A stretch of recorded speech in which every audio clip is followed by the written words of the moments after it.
Donc, oui, je vais vous présenter un tout petit projet, mais qui est symbolique. Donc, là, je vais vous présenter la rénovation lourde des grandes cuisines du Palais de l'Élysée. Donc, vous, vous pouvez les situer, puisque ici, vous avez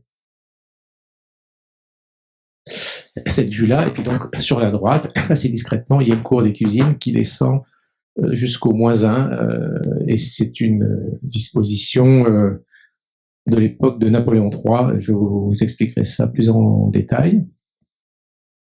Donc, oui, voilà, donc on voit bien la cour d'honneur et la cour des cuisines telle qu'elle était auparavant, donc avec un certain nombre d'appendices que je vais détailler et que l'on a essayé de supprimer. Et dans le cadre de cette réhabilitation lourde, on a dû créer une aile que l'on a choisi de construire en pierre et sur lequel je reviendrai.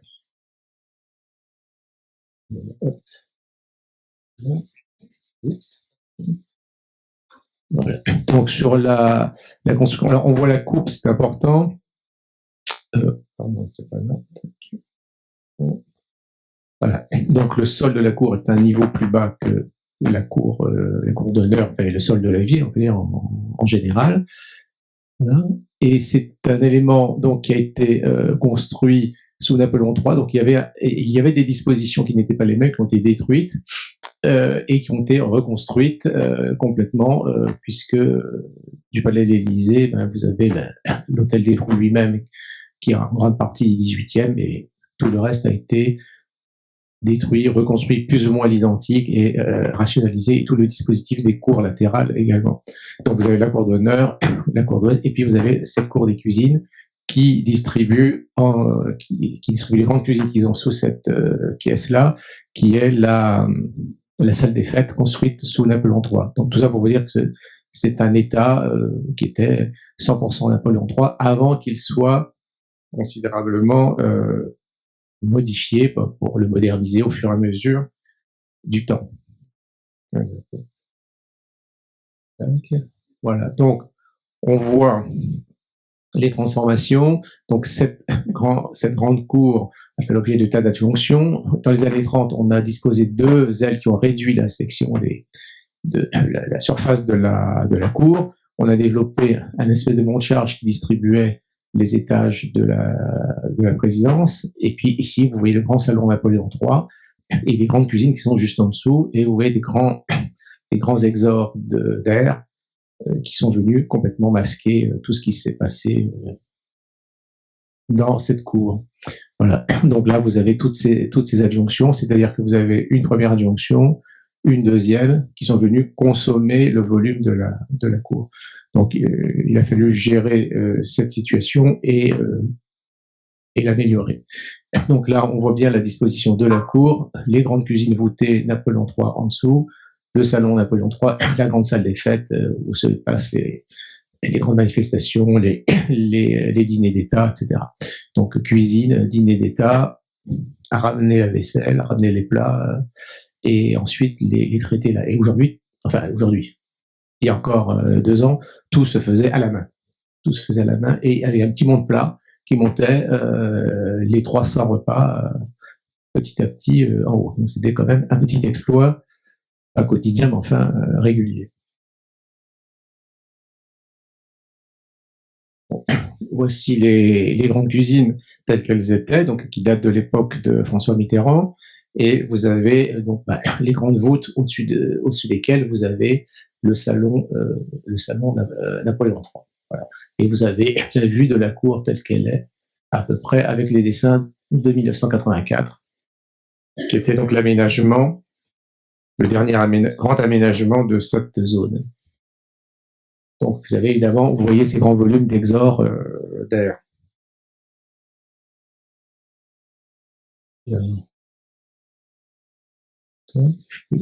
Hop, non. Voilà. Donc, ce que vous avez au milieu, vous avez la façade du grand salon Napoléon III qui a toujours été fermée, ou en tout cas en grande partie fermée. Et à l'époque, en 1984, donc, on a sorti tout, on a fait les exordaires ici, en passant au travers les baies, en passant au travers bah, les baies qui étaient déjà obturées, et hop, et une sortie d'air générale. Ça, c'est le monde plat. Ça, c'est le monde plat avec lesquels on montait les plats pour les dîners d'État. Voilà. 4 plateaux à la fois. Voilà. Et là, vous avez l'aile 1930 qui est venue donc consommer. Alors là, vous avez les plans d'exécution, enfin, les plans du projet de 1984 qui étaient réalisés à peu près donc intégralement. Voilà le résultat de la cour. Alors vous voyez ici les dispositions 19e Napoléon III. Une aile 1930 qui vient au milieu des fenêtres, ici, et là, à peu près la même chose de l'autre côté. La fontaine d'origine qui était au fond qui distribuait les grandes cuisines qui étaient autour de cette cour. Voilà. Donc ça vous donne une vision avec les exordaires, une aile 1930 et l'équivalent de l'autre côté. C'est cette situation que l'on a trouvée.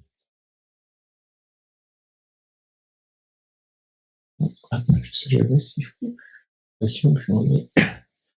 voilà. Alors là, on voit effectivement que, excusez-moi, que les fenêtres anciennes étaient coupées en deux par l'arrivée des ailes. Donc là, vous avez les menuiseries d'origine 19e, et puis toutes les adaptations techniques qui sont venues au fur et à mesure. Voilà. Et ça, c'est la situation que l'on a trouvée.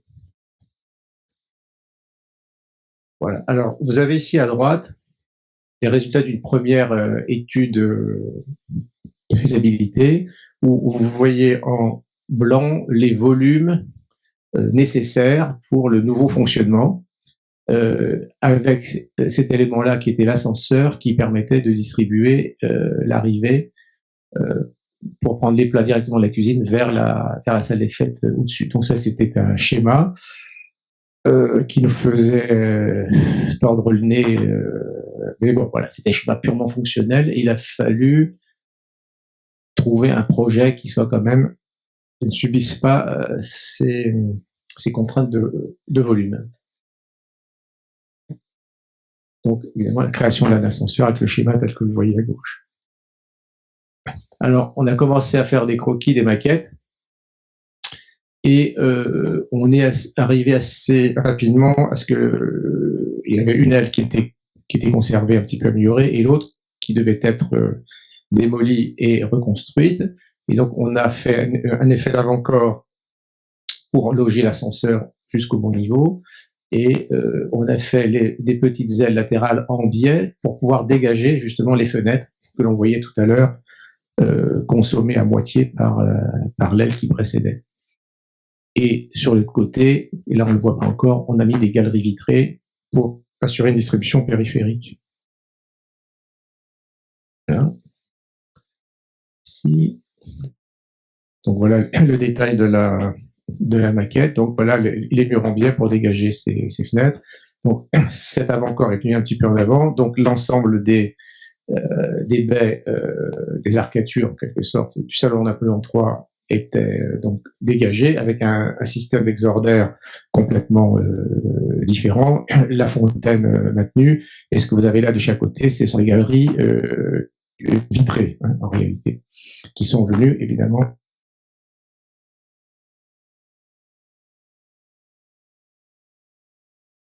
la fontaine. Donc ça, ce sont des photos de la maquette. C'est la 3D à l'ancienne. Donc, on peut déjà voir les prémices, donc effectivement, de ce que l'on souhaitait faire avec vous voyez, le clavage des linteaux. Voilà. Il y a une architecture, une expression empirée.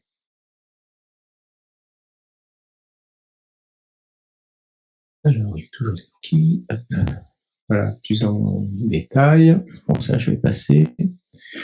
Ensuite, on a commencé à retravailler un petit peu l'image sur la régularité des teintes de la pierre. Et ça, c'est le calepin espéré. Ensuite, après, donc c'est de la pierre de Saint-Leu.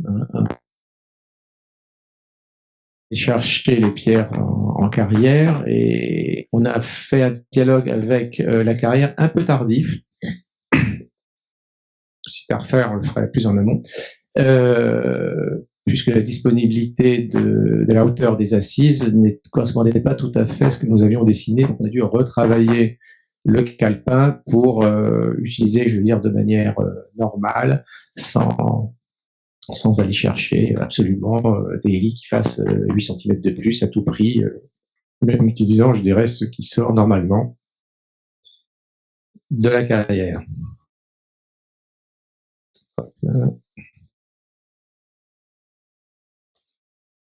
Donc ça, c'est le nouveau travail. Donc vous voyez que l'appareil est plus petit par rapport à ce que l'on avait imaginé au départ. Donc ce sont des planchers en bois, alors en bois massif, une seule épaisseur, pour gagner en hauteur, puisqu'on avait besoin de petits niveaux superposés pour y mettre de la technique, de la distribution et gérer la sortie de l'ascenseur.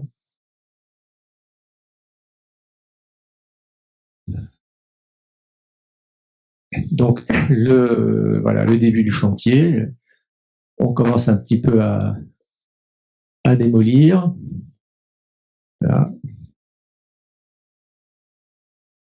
Donc on continue et alors on va s'apercevoir un peu plus loin que les grandes conduits d'exordaire avaient quand même pas mal ravagé la façade du salon Napoléon III. On va voir un petit peu après. On le verra un peu plus tard. Voilà, donc ça c'est la base. Et puis en bas à droite, vous commencez à voir le montage de la façade. Alors, c'est un petit ouvrage, mais qui était très complexe, parce que c'est l'accès, vous pouvez l'imaginer, dans un palais d'Élysée qui est en fonction, était particulièrement complexe, puisque juste au-dessus de la cuisine et du chantier, vous avez la salle des fêtes, vous avez les grandes réunions, etc. Et donc, on avait un système de LED, comme un feu tricolore, rouge, vert, orange. Quand on ne fait plus travailler, pouf, tout s'éclairait en rouge, alors il fallait tout arrêter. Orange, on pouvait continuer à travailler, mais sans faire de bruit. Et puis vert, on faisait ce qu'on voulait. Non. Pardon? Oui, enfin, même on concert peut faire du bruit, enfin, on avait un chantier normal, quoi. Voilà. Hop, alors, voilà. Donc, le montage, les pinces. Alors, le chantier n'a pas été vraiment optimisé par l'entreprise, c'est-à-dire que les pierres sont arrivées dans un état proche de l'usage final, mais elles ont été quand même pas mal retravaillées sur place. Bon, l'expérience montre que c'est quand même mieux si on arrive à vraiment optimiser, utiliser quand même tout l'outillage des ateliers pour, sur le vieil adage, un chantier, c'est un mauvais atelier. Donc voilà l'édifice qui est en train de se monter. Voilà. Alors, on va voir, bon, voilà les épaisseurs. Donc on n'avait pas vraiment de problème de chaînage. Il y a un chaînage qui est horizontal qui reprend aussi les planchers, mais on n'avait pas de problème, comme dans le projet précédent, de résistance sismique. On est petit, on est bloqué de partout. Alors, décidément, voilà. Donc ça, on arrive à la fin. Donc vous voyez les galeries vitrées de chaque côté et les façades entièrement libérées des exors. Et donc la composition a été un peu retournée à 90 degrés, puisque cet avant-corps a redonné une composition finalement dans un sens perpendiculaire à ce qu'elle était auparavant. Et ça nous a permis de dégager beaucoup de choses.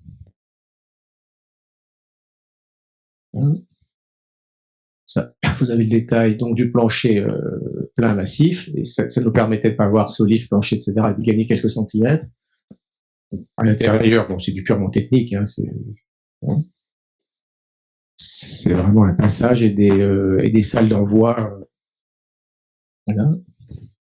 Alors là, c'est intéressant. À un moment donné, voilà, on voit ici l'état de la façade une fois qu'on avait enlevé les grands exordaires, hein, donc les corniches avaient été complètement entaillées, et on a dû faire un gros travail de restauration de cette façade et de reconquête patrimoniale, qui s'est associé donc à ce petit bâtiment neuf. Donc là, on est au niveau du sol, on a refait un sol en granit à la place des petits sols en terre cuite. Il a fallu enlever à la grue les morceaux de la fontaine et les replacer comme on le voit à la grue. Et là, vous avez quand même une petite idée. Évidemment, l'arrivée des matériaux se faisait en enjambant un bâtiment et en allant sur la rue, la rue de Marigny. Voilà, j'insiste pas trop sur les difficultés de chantier qui nous ont occupé, je pense, à peu près 80% de l'énergie. Et le sol avant, et aujourd'hui, on est comme ça. Hein,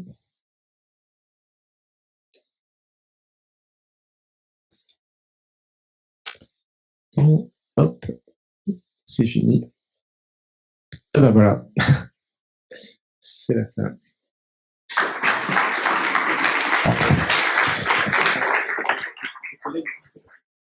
Ah, c'est pas fini. C'est pas fini. Ah bon, bah, là c'est fini. Ah voilà. Donc ça, c'est d'autres photographies du chantier, vers la fin. Alors, hop, voilà, vue par le dessus, et puis effectivement le niveau fini. Alors ce que l'on a fait, c'est que dans les galeries vitrées, on a mis le même sol que dans la cour, pour bien indiquer que on a mis du granit pour évoquer justement un sol de cour extérieur. Avec un petit sujet, c'est que le granit dans une cuisine, c'est un peu poreux. On a dû faire un traitement. Hein, voilà. Avant, après. Voilà. Et avant, après. Également. Donc là, normalement, c'est fini. Ah non, ça continue. Alors oui, pardon. Alors ça, c'est l'intérieur des grandes cuisines proprement dites. Donc là, on est loin de la construction neuve en pierre. Là, c'est vraiment. Donc on a évidemment déposé tout l'ensemble pour retrouver. Là, on voit ici le volume des grandes cuisines Napoléon III. Finalement, une fois qu'elle a été débarrassée des équipements des années 80. Voilà. Et ensuite, on a fait une conception assez différente pour libérer l'ensemble et faire un grand. Tout l'air était ramené dans un cheminement complètement différent, qui nous a permis justement d'éliminer tous ces énormes tuyaux. Mais du coup, il a fallu les amener dans la pièce elle-même pour les emmener ailleurs. Anciennement, l'air sortait par ces fenêtres et s'évacuait. Et là, on le sortait de l'autre côté. Mais du coup, ça nous obligeait quand même à faire des volumes au-dessus des pianos de cuisine assez importants. Voilà. Et puis, vous avez le résultat fini. Donc, à gauche, vous avez l'envoi qui se fait dans les galeries vitrées qui vont rejoindre le bâtiment neuf dans lequel il y a l'ascenseur et qui renvoie au-dessus dans la salle dans le salon Napoléon III, la salle des fêtes, qui est située juste au-dessus.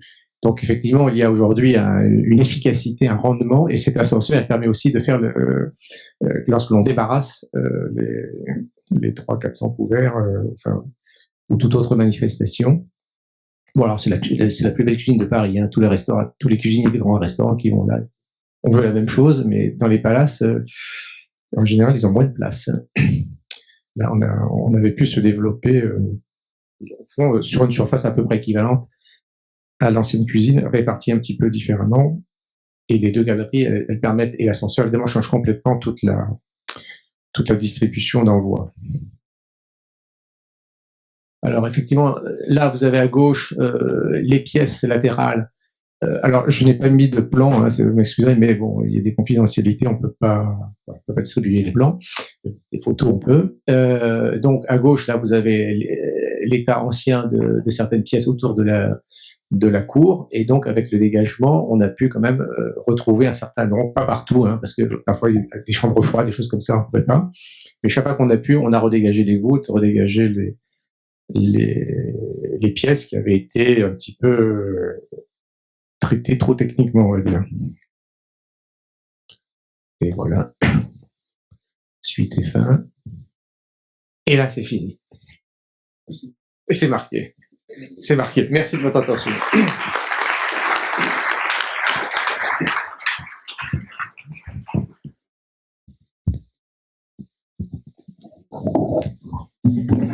On a largement la place pour des questions. Moi, j'en ai une, je vais la poser de suite.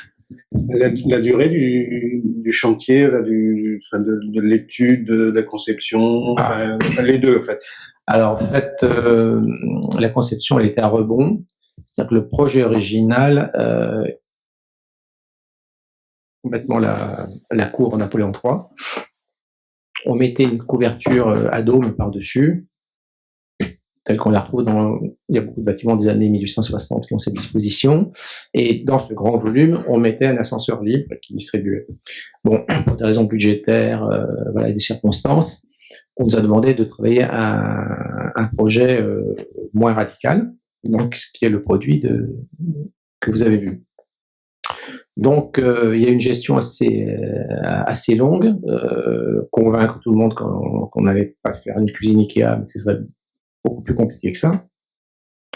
Et bon, voilà, donc ça, c'est 2-3 ans, facilement. Et le chantier lui-même, il a duré donc 18 mois. Alors, bon, avec les contraintes que je vous ai un peu expliquées tout à l'heure, mais enfin, qui ont été raisonnables. On a pu faire un chantier, je dis pas normal, mais enfin, 3/4 normal. Merci. Une question ici. Bonjour Michel, Frédéric Svenstedt, architecte. Je suis étonné d'apprendre que le granit n'est pas considéré comme étanche. Pardon, que? Je suis étonné d'apprendre que le granit n'est pas considéré comme étanche. Alors, c'est pas vitrocérame, quoi. Hein. Si je mets tache de graisse et que je marche dessus, bah, ça fait une tache. Hein. Donc, on a mis un petit traitement. Alors, le granit, il n'était pas disposé dans un endroit où on fait la cuisine, mais il y a des endroits où on distribue on fait rouler des chariots, quoi, finalement. Donc, il y a peu de chances qu'il y ait trop de tâches, mais enfin, par prudence, à la fin, on nous a demandé de faire un traitement qu'il faudra renouveler, hein, forcément.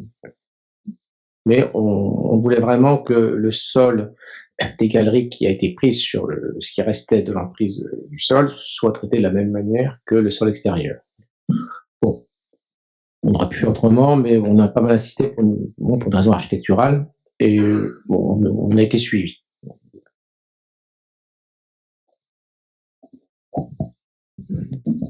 Deux questions, voilà.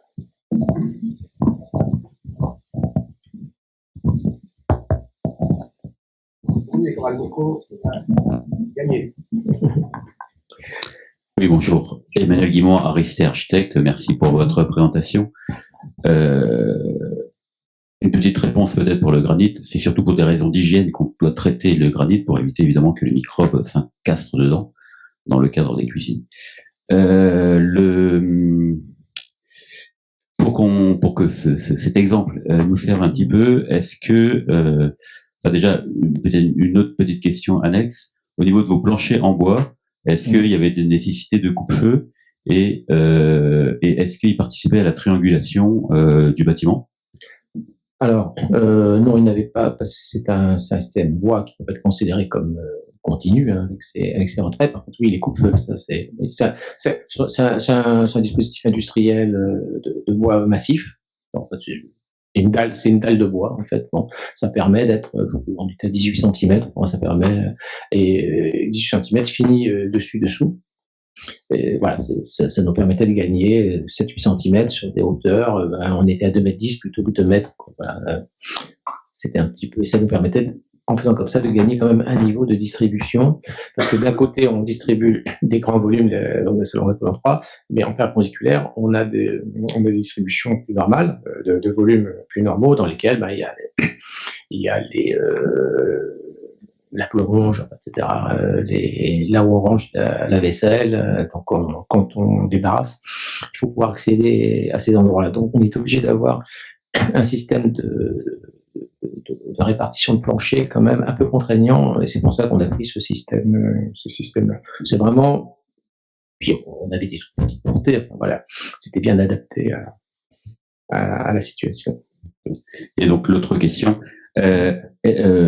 pour justement qu'on puisse se servir de cet exemple si possible, est-ce que vous auriez un coût juste du clos couvert, parce que sans les aménagements intérieurs, un coût du clos couvert au mètre carré ou la surface, enfin en gros du bâtiment, voilà, de l'échantillon en pierre. Non, alors non, on l'a pas sorti à part parce que bon, l'opération c'était l'ensemble dans lequel cet élément construit est minoritaire, hein, dans le nombre d'opérations. C'est représentait, je sais pas, peut-être un quart des travaux. Une grande partie était sur des existants et également sur le traitement de façade extérieure des existants, comme on montrait sur les façades du salon Napoléon III. Voilà, donc je peux pas vous répondre. On n'a pas sorti le prix de cet élément neuf à part.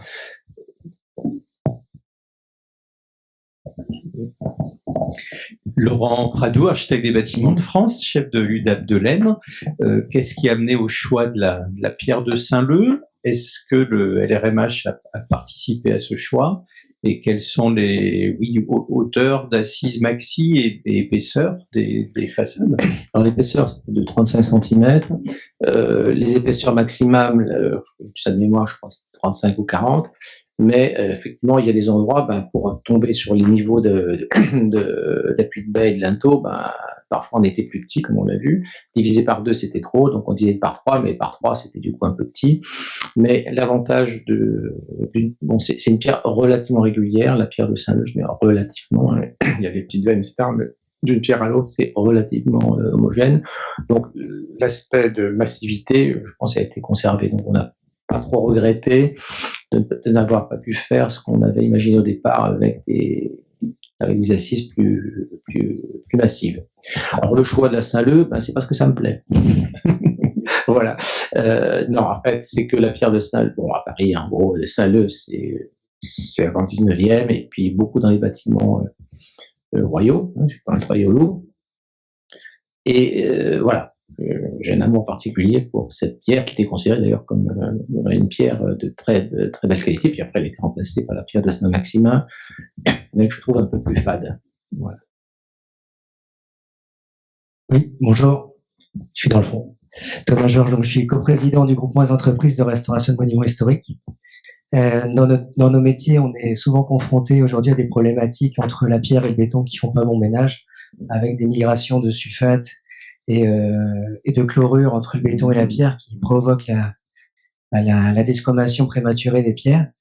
C'est vrai qu'aujourd'hui, on est quand même très surpris de voir que dans la construction neuve, on reproduit les mêmes interfaces entre le béton et la pierre.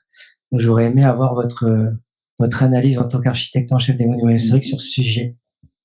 Alors ça, c'est un problème beaucoup plus général. Alors concernant ce bâtiment, le béton, vous avez juste un petit chaînage à chaque niveau. Mais bon, quand vous le construisez neuf, et au moment où il n'y aura pas d'eau dessus, il se passera rien. Le ciment, c'est un exemple assez classique, c'est les pinces en béton qu'on a fait dans les années 30 à 80, on va dire, dans des bâtiments. Alors quand on commence à couler du béton sur des quantités quand même assez importantes, vous avez des migrations d'eau chargée de ciment, avec donc tous les sels solubles et avec tout ce qui se passe. Mais il ne faut pas non plus, je pense, il y a des précautions d'emploi. Moi, je ne suis pas complètement bloqué sur l'usage concomitant du béton et et de la pierre. Il y a un immeuble des années 50 qui était l'ancien siège de Météo France, là où se situe aujourd'hui l'église russe, à côté de la Tour Eiffel. Donc, je m'occupais de l'allemand à côté, et ce bâtiment, je le connaissais un peu, puisque je l'ai vu être détruit, puisqu'il était détruit pour faire l'église russe.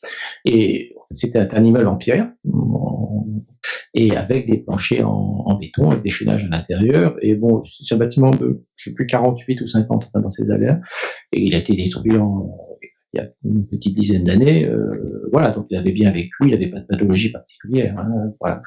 Donc, ce qu'il faut éviter, c'est de couler du ciment dans un bâtiment en pierre, parce qu'à ce moment-là, vous balancez quelque chose qui a été dissous dans l'eau et puis qui va se diffuser dans la pierre. Alors là, effectivement, là c'est ou des enduits en ciment, évidemment. Là, je parle pas de ça. Alors là, ou des mortiers, des choses comme ça. Mais un élément, si par exemple vous avez absolument besoin de mettre un béton, bah, il suffit d'isoler la pierre et puis le béton que vous allez couler.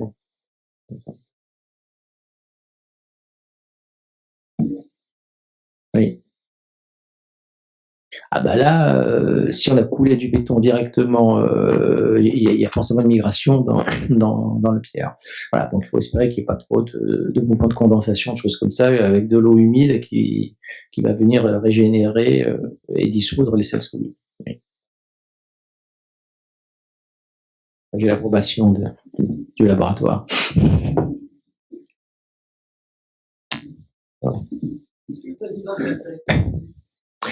Oui, tout à fait. Ben, c'est-à-dire qu'on lui avait dit, on refait les cuisines. Donc, je me suis dit, bon, je vais chez Ikea, j'achète des trucs, et puis voilà. Puis 6 mois, 1 an, petite impatience. Et donc, on a fait 2 fois les visites complètes du chantier. Là, il a réalisé l'ampleur du chantier qui était nécessaire. C'était vraiment nécessaire. Là, je ne rentre pas dans les détails, mais bon, ça devait être fait.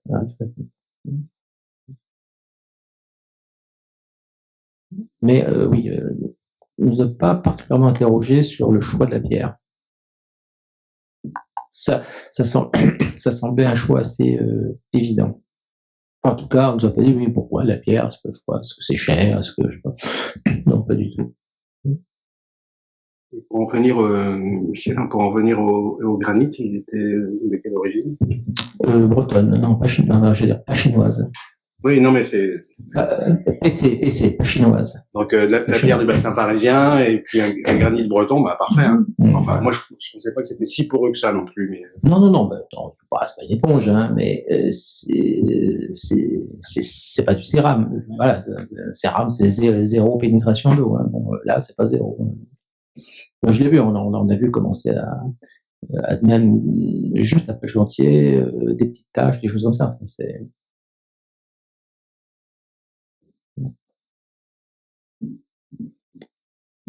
très bien, et on continue à être bien dans les temps. Merci beaucoup, Michel. Sous vos applaudissements.